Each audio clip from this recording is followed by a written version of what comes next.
Need some fast, cheap, reliable MUT coins? Go to MMOXP.com and use discount code MONEYSHOT for 5% off your order. Link in the description below. Welcome back, YouTubers and Madden fans. This is Madden Money Shot, sniffing out the Madden cheese as always. Got a video today on how to basically maximize your run game. I'm going to show a video in the video today how to diagnose a defense, how to make audibles so you can have a variation of plays to beat any defense, and then basically just how to use motions and many tricks that you can use to best benefit you in the run game. If you want to see another video like this about either run defense or even pass plays, how to maximize your passing game, if you like this video, hit the like button and I'll do that next. Other than that, let's go ahead and let's get right into the video. I'm using the Saints playbook. I'm also using the Saints team because that's typically how I do my videos. And so if you want to use the same run plays that I'm using, you can find them in the Saints. But ultimately, the idea is you can use the scheme that I'm using or the principles that I'm using in pretty much any offensive playbook. So I would say the first tip starts right here in the play call section. You want to go into your setting. Make sure you hit the LT or the L2 button, depending on whether you're on PlayStation or Xbox. Then you're going to want to go ahead and place your audibles. You're going to want to make sure that you put audible run plays that make the most sense as far as a varying amount of run plays. You want a differing amount of run plays. You want to make sure you have an inside run, an outside run. Sometimes a counter run's a really good play. So I'm going to go ahead. I'm going to set my audibles. I'm not necessarily going to set all my audibles to run plays depending on what point I am on in the game. But there are going to be times where I'm pretty much, say you're just trying to kill clock or your game plan is really to run the ball heavy, you're going to want to make sure that you have a lot of good run plays. So I set my run plays so I basically have a very good variety, and that's how I'm going to start it off. Before I start the video though, I just want to thank my new sponsors at MMOXP.com. If you guys are looking to buy some coins for your MUT team, you can do that there, and you can support me by supporting them and buying your coins through them. And make sure to use discount code MONEYSHOT so they know that you came from my site, from my channel. Other than that, let's get into the video. So a lot of principles of running the ball really are the same as defending it. So knowing how to run the ball and the principles to running the ball and running the ball successfully really teaches you the principles of how to stop it as well. But the number one tip, and the reason that I picked an offensive play where there's two receivers on one side and no receiver to the other side, is typically that's going to give you an advantage. Offset formations like this, they do a lot in the offense as far as the passing game goes and the run game goes. In the passing game, they really give away a defensive alignment. Like I know they're in a man coverage, and in a run offense it's the same way. So I don't have a cornerback on the right side. So if I'm running a sweep or a toss, running it to the right side where there's no cornerback would be best. Now toss plays aren't as good this year as stretch plays, so there's a good opportunity to, because I have a pulling lineman, that this could get blown up in the backfield, but it doesn't change the principle. The principle is if you run a formation where there's no receiver on one side and there's no cornerback on that side, it's going to be best to run the ball over there because obviously there's no defenders. Like I said, there was, obviously the defender did shoot the gap. It kind of messed up the play. If I was running a stretch play, it'd be different. Like I said, that wouldn't be the scenario. So here, once again, now this brings me to my second, obvious run tip, which is when you're running the ball outside, you typically want to have outside containment. You typically want to have your furthest blocker outside of their furthest defender as far as in the box goes. Now in the box, I would say is, like on both sides. I don't really have containment on either side here, but I can kind of create that if I flip the play, where I'll have, if I motion in this receiver here, now I kind of have that a little bit better because these receivers are in tight and they should block down to give me an outside lane. That's also the same, another run tip that I typically like to use. If you're running the ball outside, typically you want to bring in your defenders as close as you can. So if I'm running the ball inside, I typically want to spread the defense. So like a 4 wide set spreading to the boundary is going to spread the defense as much as possible for inside runs.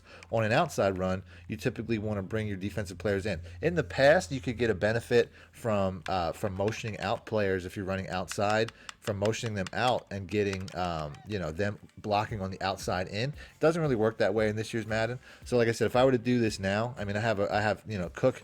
He might come and crash down on that cornerback, but typically that's not the case anymore. That doesn't really help the way that it did in the past. There, I just got kind of lucky that I got around the first guy and they got enough of the blocks. But ultimately, in today's Madden 20, you typically want to do the exact opposite. If you're running outside, you want to bring these guys in as tight as possible. But like I said, once again, this is a man coverage, so I still want to try this to the man side where there's no corner. But like I said, toss plays can really get they really can get caught up. With that pulling alignment. Stretch plays are a little bit better. So now we're going to find another run play because I really want to accentuate the point about spreading the defense and showing some other examples about where you can get a blocking advantage based off of man or zone. So I'm going to use the inside zone. This is a very classic play. And then I'm going to choose a nickel to match. So here we go. Here's a scenario. We're in a zone coverage. We have a 3 wide receiver set on the left, and you have 2 cornerbacks on the left. So typically this would give me a blocking advantage. This was a little bit better last year. I think they kind of patched it. Typically the slot receiver and Thomas would crash down that linebacker. In this year, I don't find that they necessarily do that, but you can see the blocking advantage that I get. I had to pick a slightly different hole than I wanted. Let's go to the replay to show that. In last year's Madden, this receiver right here would really come down and seal this linebacker. It doesn't happen anymore. I don't know if they patched it or what they did there, but that was really helpful. But bottom line, if there was a cornerback, like this cornerback's all the way over here by himself doing nothing, if he was right in front of this guy, I would be at a disadvantage because that safety would still be there, and there would be 3 cornerbacks, and there would be a linebacker there. So this play would not work. But because I have a zone coverage, there's nobody, I have the advantage. I have the blocking advantage. So right off the bat, like I said, I typically would want to hit right inside this hole because this receiver would typically clear me, but it doesn't work that way this year. So I can see that 75 is getting off of a double team to take that linebacker out. So I just basically take the inside gap. I can just tell that the way that the blocking's setting up, there's a double team at 2 points here, and he gets off to take this other guy. So that's that springs me because I can see right off the bat that receiver's getting downfield in the safety, which typically in a man coverage there's nobody to get downfield in that safety, and that safety's coming up to play the run, and he's probably stopping me right here. But based off the fact that it's a zone and I read my keys, I can get down the field an extra 5 to 10 yards before anything happens. So it's really important to read man or zone when it comes to these run plays, because if that was a man coverage, that play would have got blown up maybe within a couple of yards, maybe not any yards at all. So if it's against a zone coverage, it's obviously much more successful. Another play that I like to run when I'm really trying to spread the field, if I'm running inside zones, I don't think this playbook has it, but there's a formation where the receivers is as far to the boundary as possible. But the best thing that they have is something like this. This is the like this type of inside zone would spread the inside run the most. We'll go ahead and we'll pick. I could easily pick dime, but I want to go ahead because, like I said, that's a tight end. So, like I said, this right here just spreads the field as much as possible. I wish I could take a Cook here. Like if I motion him across, you can see how it has an adjustment to the formation. And that would make sense even though I'm running in the direction of where Cook was. Making motions a lot of times can really make a difference on the defense. Now I motion him back, you can see how the linebacker's out to match him now. So I just have wide open space in the middle of the field. So obviously spreading the field like this makes the most sense as far as motioning guys out of the way of where you're going. A lot of times can make sense. Like if I motion this guy across, now I have an additional blocker. You want to play that game. You want to motion guys in the direction of where you're going to create blocking advantages. You want to do fake motions away from the direction you're going to mess with your user. There's so many things that can be created, so many advantages that can be created by motions, which a lot of times can really mess up the defense however you want to mess them up. If it's a man coverage, obviously motion this guy across like this. I don't know if this is a man coverage, but it's looking like it because the cornerback followed. So now, even though I took away a blocker, I also took away a defender. So this is really going to give me an advantage to the edge. As you can see right here, there's nobody out here now. So, things like that, these are all things that really can make a huge difference in the run game as far as making motions go. So to me, motions are really important. In man coverages, motion your defender away. In zone coverages, motion an extra blocker. Like I said, I can always create an advantage. So here, I know it's a zone coverage, so I'm going to go ahead and I'm going to motion an extra an extra receiver over. A lot of times with linebackers, it can be a little bit different. They don't necessarily follow the same way cornerbacks do when it comes to man coverage. But you can see how I motioned him back into his set. You typically won't have time to do all this in a game. You might have time to make like one motion. So like I said, since he's running zone, motion Thomas across, get an extra blocker, and then that's going to be best to spring me. But like I said, just the fact that the formation is so spread, you can see how much easier it is to run against a front like this. Now, motions are important too, but when you're playing against computer, or sorry, motions are important to create advantages, but when you're playing against a user, you might have to take that thinking to the next level, where essentially you're going to want to do some fake motions. So in a scenario where you've run the ball a couple different times, if I'm motioning receivers across on a play like this, they're going to start realizing that that's where the play is going, and they might try to shoot the gap. Users are much better defenders than the computer a lot of the times. So a lot of the times you're going to want to use a fake motion just to get to take the user defender out of the way. So if it's like a man coverage, the same principle as a man coverage. If it was a man coverage and I motion a receiver across, that can have a huge benefit. But if I want to take away the user defender, a lot of times doing a fake motion will have that effect. So say I motion this guy in quick snap. I didn't think he was going to go across the formation the entire way. I thought he was actually going to come in tight. But a lot of times doing fake motions away from the play will have a really good effect on the user. So like I said, obviously I'm not playing a user right now, so it didn't work against the computer. But you'll notice online, if you watch my gameplays a lot of the times, fake motions really do a good job of making your user opponent hesitate, go the wrong way, and just that slight hesitation takes them out of the play entirely.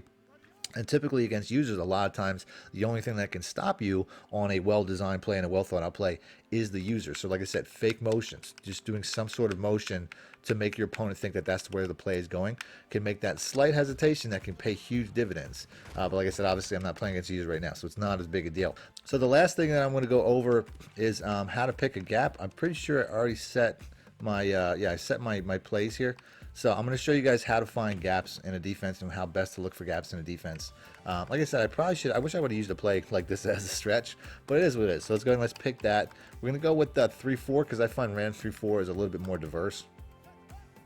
So when it comes for looking for gaps across the line, once again, we have a man coverage here.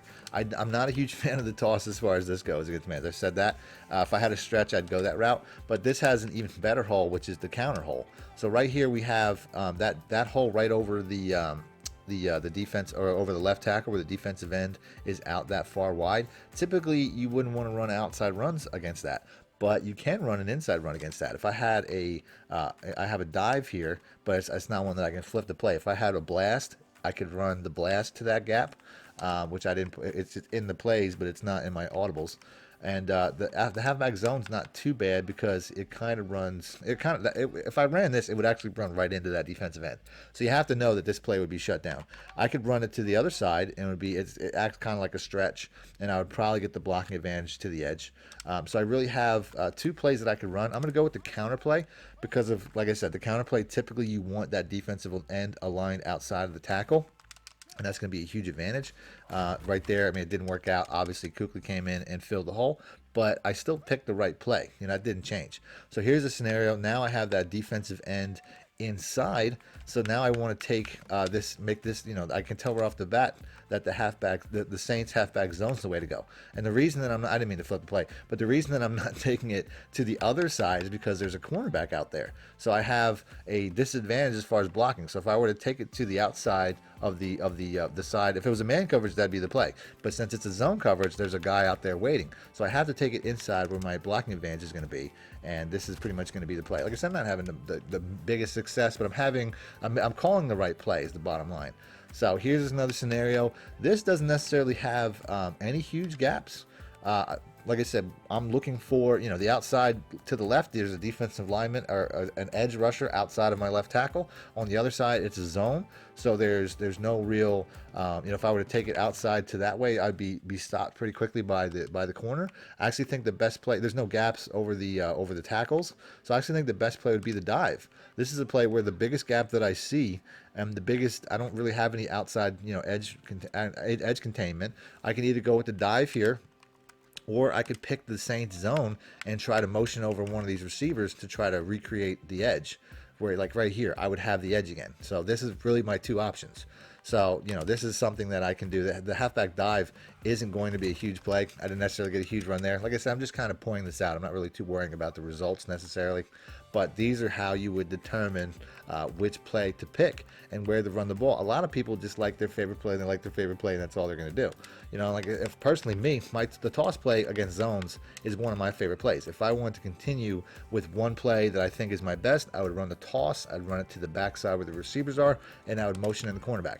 This is going to give me a lot of consistent success, but it's still going to be to a point where it's not always the best call. So that's it. That's the vid. I hope I did a pretty good job at showing you how to diagnose a defense, pick the best run play to beat that defense, and you know, basically just every advantage that you can create with, you know, motions and play calling, so that you can beat your opponent when it comes to running the ball. So if you want to see more videos like this, do me a favor with the like button, and I'll do that next. Other than that, thanks for watching. Madden Money Shot out. Need more help or just want to show your support? Then head over to my Patreon and join my team, where you can get exclusive content like ebooks and bonus plays, as well as early access to my vids and more. Link in the description below.